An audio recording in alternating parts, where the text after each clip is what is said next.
우리에게 이 가정을 주셔서 사랑이 무엇인지, 또 인내가 무엇인지, 섬김이 무엇이고 헌신과 희생이 무엇인지를 알게 하시는 것 같아요. 우리가 예수 그리스도를 믿고 나면은 가정에 대한 우리의 그 안목이 좀 새롭게 되죠. 예수 그리스도를 믿고 난 다음에는 우리의 가정을 바라볼 때마다 여러분 그 예전에 우리 그 기독교 서점에 가보면 그 어떤 성화가 하나 있는데 2차 세계대전 때 어느 기사가 길을 가다가 예수님 좀 보여주십시오 그러니까 사진을 이제 들판에다가 찍어라 그래서 그걸 찍어서 현상을 해보니까 눈이 높고 또 안 높고 하는 요렇게 된 모습 보니까 이렇게 보니까 예수님의 그 얼굴 형상이 나타났다고 그랬잖아요.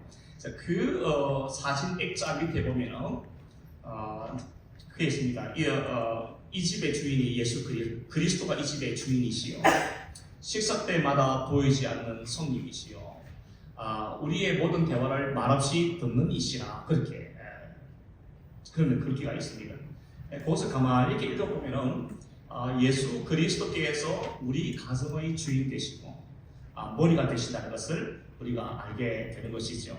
교회의 머리만 예수님이 아니라 가정의 주인, 우리 가정의 머리는 예수 그리스도라는 것을 우리가 알게 됩니다.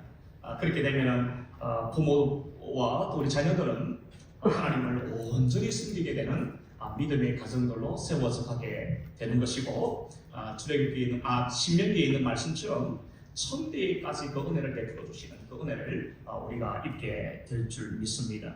여러분 시편 127편 1절 말씀에 보면 여호와께서 집을 세우지 아니하시면 세우는 자의 수고가 헛되도다라는 말씀이 있어요. 여호와께서 집을 세우지 아니하시면 세우는 자의 수고가 헛되다. 여러분 우리 오늘 신불신간에 우리가 우리의 가정을 얼마나 사랑합니까? 우리의 가정을 온전히 보존하고 우리 가정이 건강하고 또 사랑의 공동체가 될 수 있도록 부모는 나름대로 헌신하고 희생하고 자녀들은 부모님의 말씀에 공경하고 사랑함으로 그 가정이 참 든든한 가정이 되기를 원합니다. 누구든지 우리의 가정이 좋은 가정, 건강한 가정, 사랑이 넘치는 가정, 그런 가정이 되기를 원하는 것이죠. 그런데 우리가 살아다 보면은 세우는 자의 수고가 헛되다는 것을 절감할 때가 참 많이 있습니다.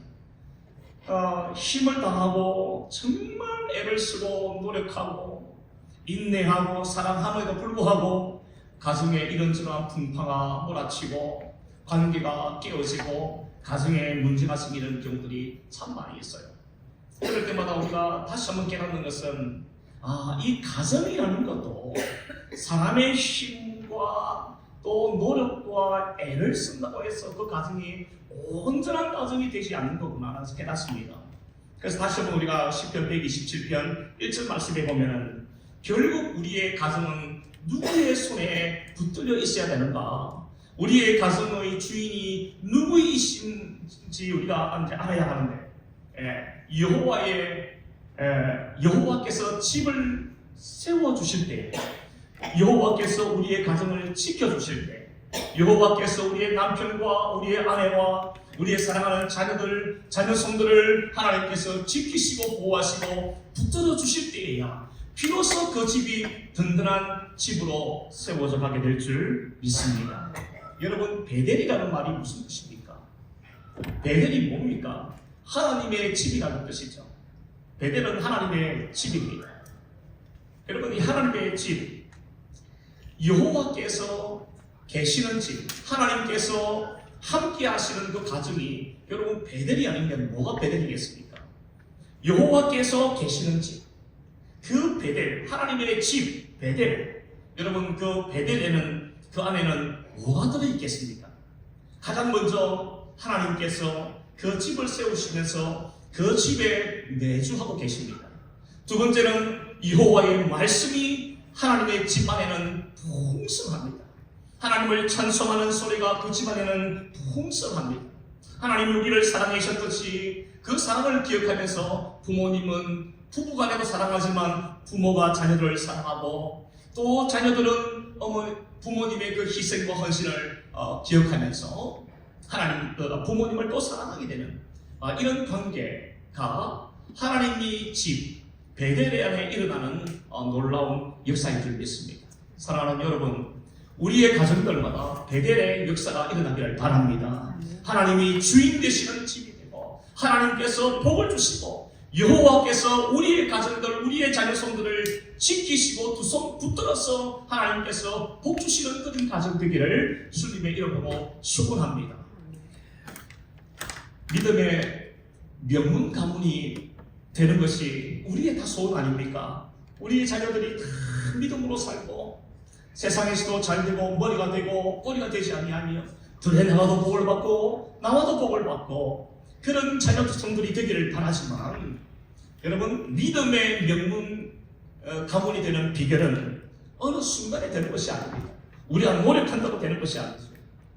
우리가 믿음의 명문 가문이 된다는 것은 여러분, 우리의 가정이 하나님이 계시는 그런 집 베델이 된다면 우리의 가정은 두말할 것도 없이 믿음의 명문 가문으로 세워져 가게 될 줄 믿습니다. 그리고 오늘 본문 4절 말씀에 짧은 이 한 구절에서 사도 바울은 부모님 된 사람들에게 자녀들을 어떻게 양육해야 하는가, 우리의 자녀들을 어떻게 대해야 하는가에 대해서 짧지만 매우 파워풀하게 우리에게 교훈하여 주고 있습니다. 오늘 우리가 이 두 가지를 살펴보려고 하는데 오늘 4절 말씀해 보니까 먼저 사도 바울은 아비더라라고 부르고 있습니다. 그러니까 아비더라 그러니까 이것은 지금 아버지들에게 이야기하는 거구나 그렇게 이해할 수가 있는데 여러분 그렇지 않습니다. 이것은 대표성의 원리예요. 사도 바울이 성령의 감동하심을 받아서 이 말씀을 기록할 때에는 아비더라라고 불렀지만 사실은 이 아비들은 아버지만 가리키는 것이 아니라 부모님을 가리킵니다. 그래서 공동번역 성경에 보면은 parents라는 단어를 썼어요. 부모들아 그렇게 말을 하고 있습니다. 그것이 맞습니다. 우리가 히브리서 말씀에도 히브리서 기자가 형제들아 그랬을 때는 교회 안에 여러분 남자들에게만 하는 말이겠습니까? 그렇지 않습니다. 자매들도 포함하는 대표성의 원리입니다. 그리고 오늘 사도 바울이 아비더라라고 그렇게 부를 때에는 부모님들에게 주시는 말씀으로 우리가 받아는 것이 옳은 것입니다. 사도 바울이 부모된 분들에게 오늘 뭘 말씀합니까? 첫 번째로 우리가 생각할 것은 우리 한번 따라 하실까요? 한번 따라 하십시다. 자녀를 노엽게 하지 말라. 여러분 이 노엽게 하다라는 말은 보통 보면 부모된 분들에게 해당될 수 있는 말이라고 생각해요. 부모들이 노할 수 있잖아요. 너 부모님을 그렇게 노하게 하면 안 돼. 부모님을 할아버지를 노엽게 하면 안 된다. 이런 이야기를 보통 하지 자녀들을 향해서 아이들을 노엽게 해서는 안 된다고 말하지는 않습니다. 그러나 여러분 오늘 사도 바울은 부모들에게 뭐라고 말합니까? 자녀를 노엽게 하지 말라. 여러분 이 말은요 존중하라는 뜻이 담겨져 있어요. 우리의 자녀들을 바라볼 때마다 우리 부모들이 어떤 실수를 자주 하느냐 하면은 힘으로 나이로 아주 그냥 끝발로 밀어붙일 때가 참 많이 있어요. 자녀를 대할 때마다 나도 모르게 그냥 끝발로 밀어붙여요. 네, 이런 자식이 어른 앞에서 하면서 그냥 막 그냥 소리를 지르고 본인을 내세우고 할 때가 있습니다. 그러나 사도 바울은 믿음의 가정들에게 특별히 믿음의 부모님들에게 심심 부탁하는 게 뭡니까? 첫 번째로 자녀를 노엽게 하지 마라. 자녀를 존중해야 한다. 자녀를 사랑해야 한다. 이것을 첫 번째로 이야기를 하고 있습니다. 노여움이라고 하는 이 단어의 원어가 헬라어 원어가 파로르 기세테입니다. 파로르 기세테라는 이 단어는 이 단어가 참 중요한 의미들을 가지고 있는데요. 첫 번째로 우리가 이 파로르 기세테라고 하는 이 헬라어 원어의 시제가 중요합니다. 이 텐스가 중요한데 현재 명령형이에요. 그러니까 여러분 자녀를 노엽게 하지 않는 부모의 이 행위는 기분이 나쁠 때 그렇게만 하는 것이, 아니면 특별한 상황이 되면은 그렇게 하지 말아라는 게 아니에요. 여러분, 현재 명령형이라는 말은 부모님들이 항상 언제나 자녀를 노엽게 해서는 안 된다는 것을 말씀하고 있는 겁니다. 자녀들이 상당히 어려워하는 것 같아요. 기분이 아주 좀 시원해짐을 느낍니까? 다음 주를 기대하시라. 오늘은 한 줄 가지고 말하지만 다음 주 자녀들이 드려야 할 말씀은 숙절입니다. 그냥 난 아주 기분 좋아할 필요가 없어요.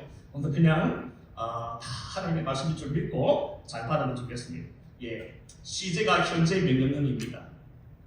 부모님들께서는 자녀들을 대할 때 항상 의롭게 해서는 안 됩니다. 언제나 조심해야 합니다. 내 자녀라고 해서 막 말을 하고 막 해서는 안 된다는 거예요. 그리고 이 바로는 기세테라고 하는 이 노엽게 하다라는 이 단어 안에는 중요한 것이 들어져 있는데 이 말은 이겁니다. 분노하게 만들다라는 뜻이에요. 여러분, 우리 부모님들 잘 안 들어보십시오. 자녀들에게 말을 할 때 또는 어떤 행동을 할 때 자녀들에게 분노하게 만들 때가 있지 않습니까? 이게 바로 기세테입니다. 분노하게 만드는 거예요. 그런가 하면은 열정을 잃어버리게 만든다는 겁니다. 부모가요, 자녀에 대하여 이렇게 말을 하고 할 때는 자녀들이 자꾸 그런 환경에 놓이게 되면은 아이들이 열정을 잃어버립니다. 삶의 열정을 잃어버려요. 삶의 용기를 잃어버립니다. 여러분, 자녀들이 가장 이렇게 기가 살고 좀 용기를 얻고 힘을 얻는 것은요, 부모님들이에요. 가족들로부터 사랑을 받을 때 여러분, 자녀들은 힘을 얻고 용기를 얻고 세상을 이길 힘을 또 얻게 되는 것이죠. 그런데 그 가정에서 특별히 부모로부터 인정을 못 받고 사랑을 받지 못하고 그렇게 열정을 잃어버리고 용기를 잃어버리게 만드는 말을 또는 그렇게 대우를 받으면 여러분, 그 아이의 미래가 어떻게 되겠습니까? 열정을 잃어버리고 용기를 잃어버리는 그 자녀들에게 여러분, 미래가 있겠습니까? 우리 부모님들이 굉장히 주의해서 드려야 할 말씀들입니다. 그러니까 여러분, 노엽게 하지 말라, 이 말은 자녀들을 열받게 하지 말라. 여러분, 그렇게만 생각해서는 안 돼요. 아이들을 열받게도 만들지 말고 열정을 잃어버리게 하지 말고 용기를 잃어버리게 하지 말고 이것을 항상 언제나 부모들이 자녀를 키울 때 머리에 염두에 두고 자녀들을 키우라. 그렇게 말씀을 하고 있습니다. 그래서 자녀를 노엽게 하지 말라는 이 말씀은 부모가 자녀를 대할 때 끊임없이 자녀의 인격을 무시를 하지 말라는 거예요. 여러분, 그도 하나님의 형상과 모양을 따라 지음을 받았습니다. 내 몸에서 태어났고 그래서 내가 만들었다고 생각하지 마세요. 시편 말씀을 보면은 내 어머니의 몸에서 나의 형질이 만들어지기 전부터 하나님 나를 아셨다. 여러분, 내가 만든 게 아니라 하나님이 만드신 것이고 내 계획대로 아이가 나온 것이 아니라 만세전에 택한 나의 자녀고 만세전에 예비하신 생명이요 하나님의 선물임을 우리가 기억해야 하는 거죠. 자녀의 인격을 무시하거나 학대하거나 비난하지 말라는 뜻입니다. 여러분, 이게요, 자녀를 노엽게 하지 말라는 의미성이 담겨져 있습니다. 여러분, 요즘 이 부모님들이, 젊은 부모님들, 문제가 참 많이 보여요. 얼마 전에 제가 뉴스를 보는데 이 말씀을 이제 염두에 두고 어린이 주일 설교를 해야 되겠는데 어떤 말씀을 할까 하고 이제 보면 묵상하는 도중에 제가 영상을 하나 보게 되었는데 그 어머니가 이제 초등학생이고 어린 딸 아이인데 친딸은 아니에요. 재혼을 해서 이렇게 키우는 어린 딸인데 그 아이가 무슨 잘못할 때마다 때리는 거예요, 엄마가. 아버지 없을 때만 때려요, 그것도. 근데 나중에 이제 이 아이가 죽어요. 갈비뼈가 16개, 갈비뼈가 몇 개입니까? 우리 의대 공부하는 친구들 없어요. 갈비뼈가 16군데가 부러져 있고 그 전에는 발에 발목이 부러져 있고 결국은 이 아이가 이제 나중에 사망하게 되는데 그 녹취록을 보니까요 그 애를 때리는 소리가 퍽퍽 나는 거예요. 이게 뭐냐니까 수학 시험을 봤는데 90점을 받았대요. 제 같으면 90점 받으면 그날은 제가 피자를 썩 말려나겠습니다. 감사하다. 애가 90점을 받았구나. 이렇게 할 텐데 그 엄마는 뭐라고 말하냐면 왜 2개를 틀렸냐. 그러니까 이 아이가 겁을 먹어가지고 엄마한테 거짓말을 한 거예요. 2개 틀렸다는 말을 안 한 거예요. 그게 때 들통이 났습니다. 그래서 또 얼마나 두드려 맞는지. 실컷 두드려 패고 난 다음에 이 엄마가 애한테 뭘 또 주입시켰냐면 아빠한테 절대 말하지 마. 학교 가서 절대 말하지 마. 요거를 세뇌를 시키는 거예요. 결국 그 아이가 사망하는 것을 봅니다. 그리고 오늘날 저는 이 말이 참 맞다고 생각해요. 문제 부모는 있어도 문제 자녀들은 없다. 문제 아이를 만들어내는 것은요, 부모 책임일 가능성이 매우 높습니다. 특히 오늘 현대 사회는 더더욱 그런 것 같아요. 학대를 얼마나 많이 하는지, 아이를 얼마나 이렇게 비난하는지. 그러니까 아이가 열정이 어디서 생기겠어요? 용기가 어디서 생기겠어요? 사랑을 받아본 적이 없는데 이 아이가 어떻게 사랑을 하겠어요? 그렇게 자란 아이가 청소년이 될 때 그 인격이 어떻게 만들어지겠습니까? 그 아이가 그대로 또 장가를 가고 시집을 가면은 그 아이들은 부모가 될 텐데 자녀들을 또 어떻게 키우겠습니까? 사랑을 받아본 적이 있어야지. 사랑으로 부모의 사랑을 따뜻한 손길을 한번 경험해 본 적이 있어야지. 늘 학대받고 비난당하고 너 엄마한테 하지 말했지. 아빠가 그렇게 하지 말했지. 이게 그냥 귀에 못이 박히도록 들었던 이 아이는 그들이 부모가 되어도 그들이 낳은 자녀들을 그렇게 대하지 않겠습니까? 이게 계속 되물림되지 않겠어요? 오늘 사도 바울은 2000년 전에 이스라엘 공동체, 믿음의 공동체에 이 이야기를 남기고 있는 겁니다. 부모된 여러분들이요, 여러분들이 그리스도인이라고 말하고 예수를 믿는다고 말하는데 여러분들이 여러분들의 자녀를 어떻게 키우고 있습니까? 여러분들은 쓰잘데기 없는 그런 권위의식을 내밀어서 여러분 하나님의 선물인 하나님의 것인 여러분의 자녀들을 노엽게 하지 않습니까? 분노하게 만들고 용기를 잃어버리게 만들고 소망을 잃어버리게 만들고 열정을 식어버리게 만드는 그런 죽음이 아닙니까? 그래서는 안 됩니다. 늘 깨어 있으십시오. 절대로 그렇게 살아서는 안 됩니다라고 지금 반복적으로 말씀을 하고 있는 겁니다. 가장 사랑받고 보호받아야 할 부모로부터 끊임없이 저주에 가까운 소리를 듣고 자란 아이의 미래가 여러분 어떻게 되겠습니까? 운전을 하다 보면 한국에서는 그런 게 많은데 가끔 여기도 이제 그런 게 보여요. 차 뒤에다가 초보 운전이라는 것을 붙여놨어요. 여러분 자동차를 이 운전을 하기 위해서도요 필기를 공부를 열심히 해야 됩니다. 몇 점 이하가 떨어집니까? 여기서 시험 보면 예를 들어서 80점까지 받으면 이제 80점 이상의 합격이라면 80점까지 받으려고 여러분 얼마나 공부를 많이 합니까? 문제를 많이 풀고 또 풀고 학원에까지 등록해가지고 또 공부하고 한두 번 떨어지고 그 다음에 필기시험을 합격하고 그 다음에 또 뭐가 있습니까? 실기시험이 있습니다. 여러분 저는 후심할 때 한두 번 떨어지지 않아요. 한 3번 떨어진 것 같습니다. 후진이 그렇게 안 됐어요. 기역자 후진을 어떻게 하고 S자 후진을 또 어떻게 뭐 이런 거를 가는데 아무리 많이 배웠는데 무슨 선을 보면 어깨선을 딱 맞추면 그때 막 돌려서 후진하면 딱 들어간다. 이 돌려봐야 막 선을 넘어버리고 선 앞에 서버리고 막 이런 일이 벌어진 거죠. 여러분 운전면허를 딸 때에도 여러분 이렇게 고생을 많이 해야 돼요. 이렇게 준비를 많이 해야 돼요. 드라이버 라이센스를 딸 때에도 여러분 그 라이센스를 따기까지 얼마나 긴장하고 얼마나 많이 노력하고 얼마나 연습을 많이 합니까? 그렇게 하고 난 다음에 겨우 그 드라이버 라이센스를 받는 거예요.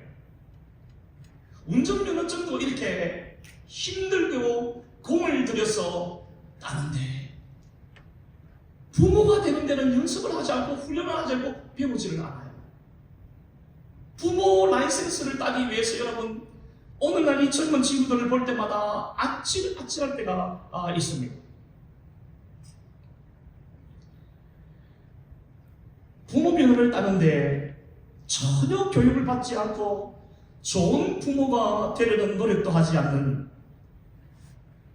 오늘 이 시대에 그런 함량미달 부모들이 가끔씩 어쩌면 자주 보이곤 합니다. 쉽게 부모가 되려고 하지 말아야 하겠지만 부모가 일단 되었다면 좋은 부모가 되기 위해서 노력을 아끼지 말아야 합니다. 제가 이 설교를 준비하는데 목사님 저는 그러면 떳떳한 아버지인가? 떳떳한 이 부모인가? 여러분 말씀을 딱 멈추고 저를 돌아보는 거예요. 계속해서 한번 생각해봤습니다. 저도 한량미달이에요. 죄송합니다만 여러분들 앞에 고백을 해야 하나님이 조금 봐주실 것 같아서 제가 지금 말씀을 드리는 겁니다. 목사인 저도 함량미달 중에 함량미달이에요. 생각을 해봤습니다. 너무 감정적으로 아이들에게 대하지 않나. 제가 기분이 안 좋을 때 어떻게 대했나. 기분이 좋을 때는 어떻게 대했나. 하나만 생각해봤어요. 말로 아이들을 낙심하게 한 적은 없었는가? 뭐가 아버지가 어떻고 뭐가 무엇이 어떻고 온갖 기준차에다가 대고 아이들한테 말할 때마다 이게 옳고 저게 옳고 저도 옳고 그런 걸 잘 모르는 사람이 아이들한테 이게 옳고 저게 옳고 얼마나 윽박을 치르든지 하나님 앞에 얼마나 회개했는지 몰라요. 때로는 또 이렇게 말합니다. 내가 너희들 사랑하기 때문에 이런다. 사랑하면 때리지 말아야지. 응? 사랑하면 잔소리 좀 그만해야지. 사랑한다 해라고 잔소리를 한 시간씩 하면은 아이들 입장에서 사랑이라고 받겠습니까? 저건 사랑이 아니라 사랑이라는 이름으로 아주 고문을 하고 있네. 아이들이 느끼지 않겠어요? 의성 요한쌤 미안하다. 그런 느낌이 많이 들었어요. 예. 여러분 오늘 우리가 운전면허를 따기 위해서도 그렇게 애를 쓰는데 부모 면허를 따기 위해서는 여러분 노력하지 않고 애를 쓰지 않는 특별히 하나님 앞에 지혜를 구하지 않는 여러분 오늘날의 이 부모를 볼 때마다 우리 주님이 얼마나 마음을 아파하시겠습니까? 우리 부모 되신 여러분 좋은 부모가 되기를 바랍니다. 좋은 부모가 되어야 되겠지만 더 중요한 것은 믿음의 좋은 부모님이 되기를 바랍니다. 자녀들이 간혹 실수해도 너그럽게 받아주고 기대에 부응하지 못해도 인내하고 기다려주는 그런 부모가 자녀들이 얼마나 좋아하겠습니까? 오늘 첫 번째로 사도 바울이 우리 에베소 교회의 부모된 분들에게 권면을 하기로 자녀들을 노엽게 하지 말아라 그렇게 이야기를 하면서 가르쳐 주었습니다. 이어서 사도 바울은 자녀들을 이제 어떻게 양육해야 하는가, 여러분 어떻게 대해야 하는가에 대해서는 노엽게 하지 마라. 아이를 비난하고 학대하고 아이를 분노하게 만들지 마라. 그렇게 이야기를 했던 사도 바울은 이제 적극적으로 교훈을 주고 있는데 어떻게 양육할 것인가, 그렇죠? 어떻게 양육할 것인가를 이야기를 하고 있는데 오늘 4절 말씀해 보니까 주의 교양과 훈계로 양육하라 그렇게 말씀합니다. 주의 교양과 훈계로 양육하라. 한번 따라하십시다. 주의 교양과 시작. 주의 교양과 훈계로 양육하라. 시작. 훈계로 양육하라. 여러분 교양, 훈계 필요합니다. 너무 중요합니다. 오늘날 버릇 없이 자라는 아이들 교양을 가르치고 훈계하고 때로는 징계하는 게 참 중요합니다. 그런데 여러분 오늘 사도 바울은 그 앞에 더 중요한 이야기를 합니다. 주의 교양과 주의 훈계로 아이를 가르치라, 양육하라 이렇게 말합니다. 그러니까 여러분 교양, 훈계 필요합니다만 이것을 하나님 앞에서 한번 생각을 해봐야 됩니다. 그러니까 여러분 제가 오늘 말씀을 보는데 부모 노릇이 대단히 어려운 거예요. 쉬운 일이 아닌 것입니다. 좋은 부모 된다는 게 얼마나 힘든 일인지 몰라요. 교양이라는 말은, 오늘 여기서 말하는 교양이라는 말은 가르침과 훈련과 징계를 가르칩니다. 조금 다르죠, 그죠? 우리가 생각하면 교양하니까 좀 이렇게 좀 말도 좀 이렇게 좀 배운 듯이 해야 되고 행동 그지도 좀 조심해야 되고 이런 게 교양인가 하지만 오늘 본문에서 말하고 있는 교양의 뜻은 첫째는 가르쳐야 됩니다. 잘 가르치는 것. 두 번째는 그것을 반복적으로 가르치는 것. 훈련입니다. 그리고 세 번째는 그렇게 해도 따라오지 않을 때는 적당한 징계가 필요합니다. 여러분, 주의 교양입니다. 나의 교양이 아니라 아버지와 어머니의 교양이 아니라 주의 교양이라고 말하고 있습니다. 그러니까 하나님의 말씀이 뭐라고 말씀하는지를 부모가 알아야 되겠죠. 부모가 아무것도 모르는데 까막눈인데 자녀들에게 말씀을 어떻게 가르치겠어요? 네? 그리고 그 아이에게 반복적으로 이야기를 해야 됩니다. 얘야, 헌금생활은 이렇게 해야 된다. 얘야, 주일 성수는 이렇게 해야 된다. 얘야, 예배는 이렇게 해야 된다. 얘야, 기도는 이렇게 해야 되고 전도는 이렇게 해야 된다. 여러분, 나의 요구가 아니에요. 하나님이 이 자녀에게 갖고 계시는 그 계획, 요구를 먼저 생각하시면서 하나님의 말씀은 뭐라고 말씀하는가를 부모가 먼저 알아야 합니다. 그래서 자녀들에게 그것을 가르쳐야 돼요. 얘야, 하나님의 말씀에는 이렇게 말씀하고 있구나. 하나님의 말씀은 오늘 우리에게 이렇게 반복적으로 말씀하고 있구나. 이것은 더 중요한 뜻이기 때문에 네가 세게 들어야 한다. 얘야, 명심하고 들어야 된다. 이것을 가르치라는 거예요. 따라오지 못할 때는. 요즘 아이들이 착한 애들도 있지만 반항하는 애들도 있고 대드는 애들도 있고 말 안 듣는 애들도 있어요. 그럴 때는 적당한 징계가 필요합니다. 조금 특권과 자유를 조금 제한시킬 필요가 있어요.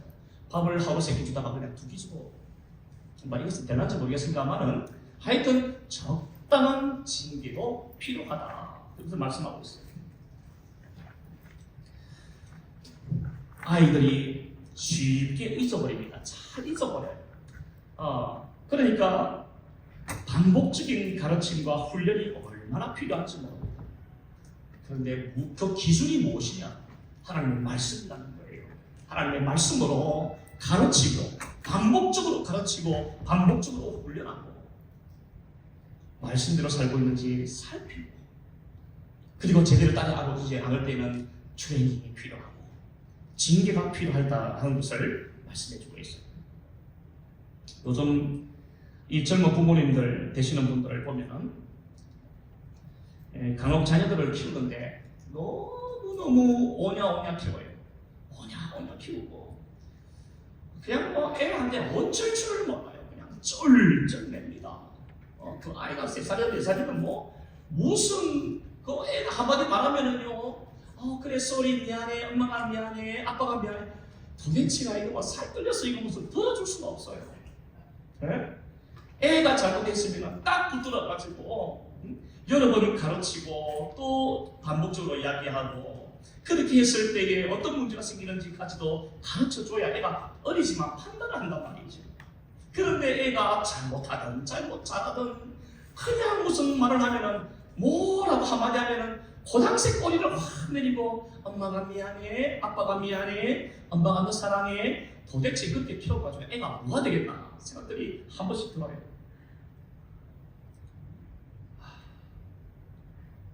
기가 차고 기가 막힐 때가 참 많이 있어요. 애들을 키우는데 왜 그런가? 네? 그러면은 하는 이야기가 또 이유가 또 강해요. 애 기죽이 만든다 그래요 또. 주의로 기죽이도 돼요. 그러니까 못된 기는 좀 죽여놔야 돼요. 여러분 모든 일에는 때가 있잖아요. 때가 있어요. 가르쳐야 할 때가 있고 훈련해야 할 때가 있고 징계를 해야 할 때가 있어요. 그 때를 놓쳐버리면 나중에는 감당하지 못하는 부모가 다달라붙어도 감당이 안 되는 그런 괴물 같은 아이를 키울 수 있는 위험이 있지 않습니까? 우리 자녀들을 늘 사랑하고 기다려주고 품어주어야 하지만 동시에 부모가 가져야 할 판단과 생각은 가르침과 훈련과 징계가 필요하다는 것을 여러분 이것이 가정에 얼마나 중요한지 보는 것입니다. 그 다음에 오늘 사도 바울은 교양을 이야기하고 난 다음에 훈계를 이야기를 합니다. 여러분 이 훈계라는 말은 어떠한 교훈을 주는 행위를 가리킵니다. 자녀들이 실수나 잘못을 할 때가 종종 있죠. 부모는 많이 당황합니다. 근데 어저께 노티스를 줬는데 오늘 또다시 그런 일을 하면은 부모는 당황이 아니라 서서히 화가 납니다. 엊그저께 게임 많이 한다고 혼을 내키는데 며칠도 안 지났는데 또다시 온 마음과 뜻과 정성과 생명을 다하여 힘을 다하여 게임을 하고 있을 때 부모님 아주 돌아버립니다. 그냥. 그러니까 애한테 얼마나 야단한지 몰라요. 이놈의 자식아 도대체 아버지 말을 갖다가 엄마 말을 갖다가 몰라뒀니? 응? 그러니까 이제 야단하는단 말이죠.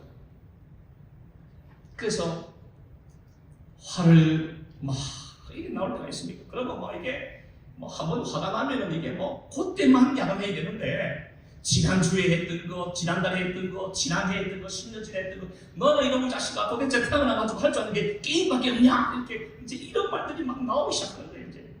네? 그러면은 야단 맞을 걸 가지고 꿀밤 한대 맞고 꿀밤 맞을 걸 종아리 맞고 종아리 맞을 걸 쫓겨나고 막 그러는 일이 막 벌어지고 있는 겁니다. 부분적으로 제 이야기를 하고 있는 거예요.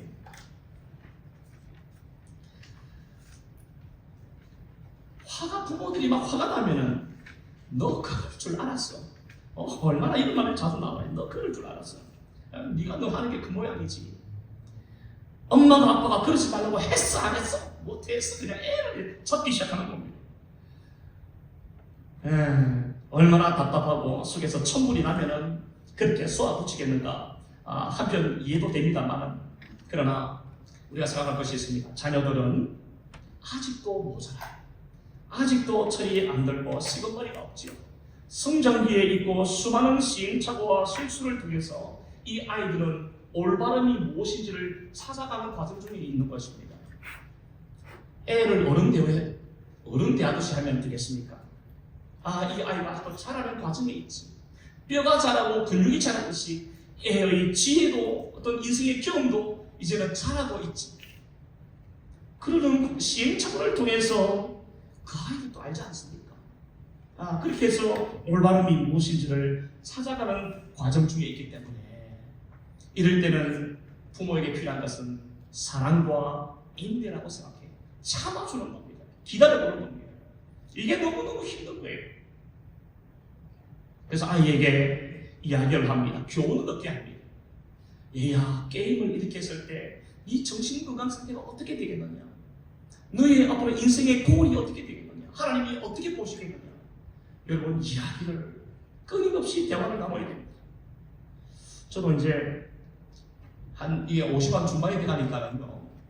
예전에는 딱 한 번, 두 번까지는 제가 노티스를 줬습니다만 그 다음부터는 말로 안 했습니다. 항상 이렇게 신체적인 이제 특별 훈련이 이제 시작이 됐던 거죠. 그런데 제가 이제 조금 이렇게 죄송하지만 한 50 중반이 되다 보니까 그게 참 별로 좋은 효과가 별로 없다는 걸 깨닫게 되었어요. 가급적이면 애들하고 좀 이야기를 나누려고 해요. 되도록이면 설명을 좀 더 하려고 합니다. 그러니까 조금 요즘은 아버지를 좀 좋아하는 것 같기도 해요. 제 생각일 수 있는데 어떻든지 간에 좀 좋아한다는 느낌을 좀 계속 갖게 돼요. 여러분, 성장기에 있는 아이들이 여러분 얼마나 모질합니까? 얼마나 생각이 판단력이 떨어져요. 네? 너무너무 엉뚱한 일을 할 때도 있지 않습니까? 그럴 때마다 부모가 가질 것은 훈계가 필요합니다.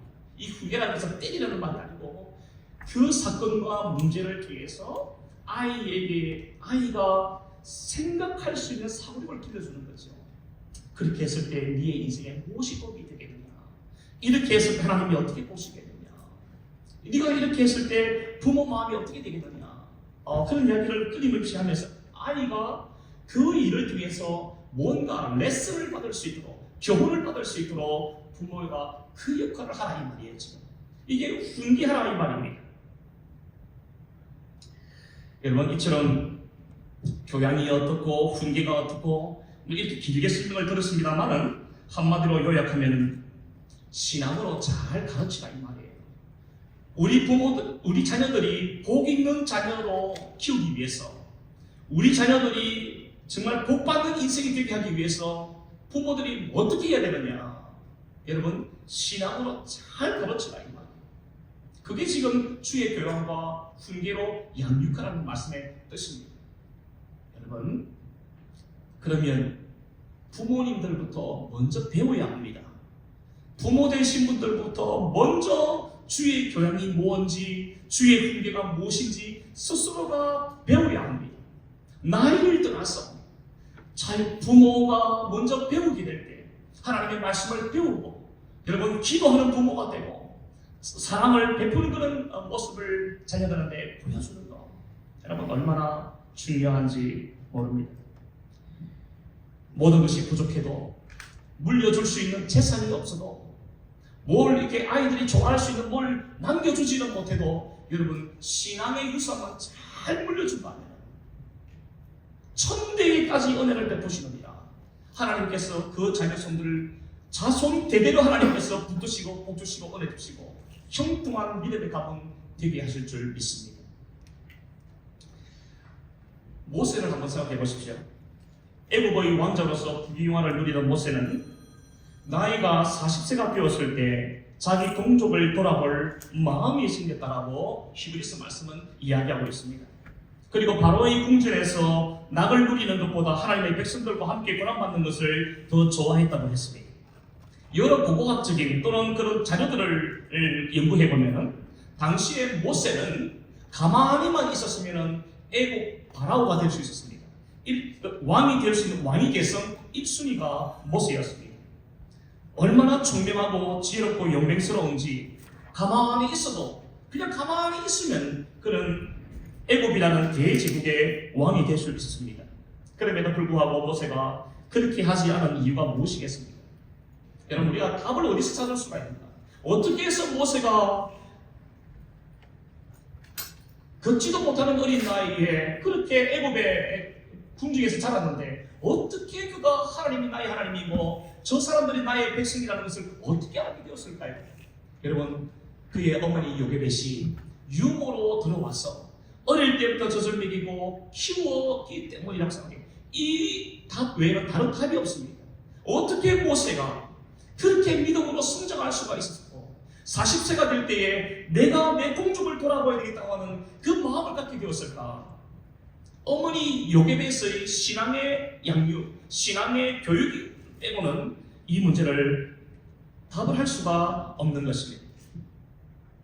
여러분, 그러한 모세가 느보산에서 죽기 전에 신명기를 기록할 때 자기 이스라엘 백성들에게 남긴 유언과 같은 말씀이 있습니다. 그걸 우리는 쉐마라고 말합니다. 신명기 6장 4절과 5절 말씀에 보면은 모세가 유언과 같이 자기 백성들에게 남긴 그 말씀이 있습니다. 이렇습니다. 이스라엘아 들어라. 우리 하나님 여호와는 오직 유일한 여호와이시니 너는 마음을 다하고 뜻을 다하고 힘을 다하여 네 하나님 여호와를 사랑하라. 여러분, 이것은요, 모세가 광야 목회를 하면서 40년 동안 경험했던 이야기예요. 정말 피를 토하는 심정으로 남긴 유언과 같은 말씀입니다. 이스라엘 백성들이 잘 되는 것은요, 그의 자자손손들에게 뭘 가르쳐야 되느냐? 쉐마, 들어라 이스라엘아. 여호와의 말씀을 듣는데 있었던 거예요. 이것이 그들이 살 길이고 그들의 자녀들이 살 길이고 그들의 자녀들의 자녀들의 자녀들이 살 수 있는 유일한 길이었습니다. 이게 바로 여호와를 힘을 다하고 마음을 다하고 뜻을 다하고 여호와를 사랑하는 것, 여기에 있었던 것입니다. 생명처럼 우리 귀한 우리 자녀들, 손주들을 대할 때 학원도 보내야 되고 뭐도 사입해야 되고 뭐도 믿겨야 되고 어디도 보내줘야 되고, 너무 중요한 일이고 참 좋은 일입니다만은 부모들이 가져야 될 것 중에 가장 중요한 것은 자녀들을 주의 교양과 훈계로 양육하면, 그 신앙만 심어놓으면, 그 씨앗만 뿌려놓으면 그 아이가 살아가는 동안에는 30대, 60대, 100대의 결실을 맺고 하나님이 책임져 주시는 자녀들로 하나님께서 붙잡아 주실 줄 믿습니다. 이번 어린이 주일을 보내면서 우리 부모님들에게 다시 한번 이 말씀을 우리가 기억하시면서 우리 할아버지 할머니들도 마찬가지 우리 자녀들을 주의 교양과 훈계로 키우겠다 이런 마음을 가지고 늘 자녀들을 키우시는 우리 모두 되기를 바랍니다. 함께 기도합시다. 은혜로우신 우리 아버지 하나님, 오늘 말씀을 통해서 복 있는 자녀로 키우라고 하는 말씀을 한번 생각해 보았습니다. 아버지 하나님, 자녀들은 나의 소유물이 아니라 하나님이 주신 선물이요, 이 아이의 인격도, 이 아이의 형상과 모양도 하나님의 형상과 모양을 따라 지음받은 하나님의 소유임을 하나님 우리 부모들이 다시 한번 기억하며 이 아이들을 대할 때 부모의 욕심, 부모의 삐뚤어진 과도한 사랑으로 아이를 키우는 것이 아니라 주의 교양과 훈계로 아이를 키워서 믿음의 유산을 잘 물려주는, 그래서 천대까지 주의 은혜를 받아 누리는 그러한 우리의 자녀손들이 되도록 은혜 베푸시고 복을 허락하여 주시옵소서. 예수님의 이름으로 기도하옵나이다. 아멘.